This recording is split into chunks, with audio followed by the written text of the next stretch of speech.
Hakim Dr. Etik Purwaningsih waktu itu langsung jumpa pers dan menyatakan ini geng motor sadis dan kejam. Bagi saya, keluarga Saka Tatal adalah momen istimewa. Karena pada saat itulah Saka Tatal dibawa dari Polda Jabar ke Kejaksaan Negeri Cirebon. Itu pertama kalinya setelah saya mencari dari tanggal 1. Kemudian saya juga melakukan upaya-upaya pelaporan kemana-mana. Itu pertama kalinya saya ketemu dengan Saka Tatal. Saat itu pandangan matanya kosong. Dia juga seperti nggak ngerti apa sih sebetulnya yang terjadi atas dirinya. Dia sulit berkomunikasi dengan siapapun. Termasuk dengan keluarganya sendiri. Dia susah sekali ngomong. Waktu itu, penyidik dari Polda sudah menyodorkan BAP yang sudah ditandatangani oleh Saka Tatal. Saya sebetulnya sempat membaca BAP itu.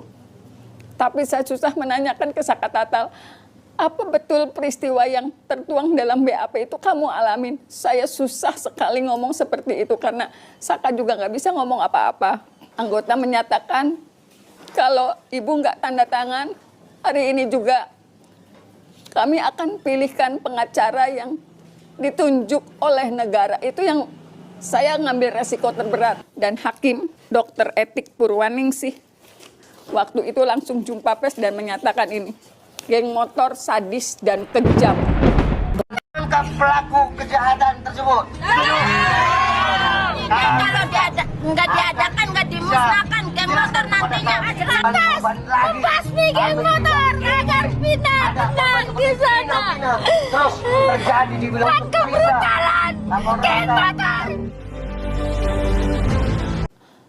Hujatan-hujatan dari para pendemo itu sangat luar biasa.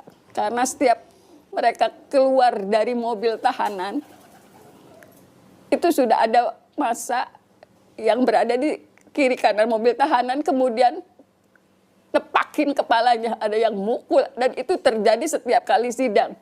Massa dan para pendemo saat itu betul-betul menganggap 7 terdakwa saat itu betul-betul pelaku yang sangat sadis, sehingga tidak sedikit pun rasa kasihan dan tidak sedikit pun percaya pada argumen yang disampaikan. Ketika pembacaan di dakwaan tuntutan putusan, itu betul-betul massa menghujani mereka dengan kata-kata yang tidak pantas. Sidang yang berlarut-larut, waktu sidang selalu diulur.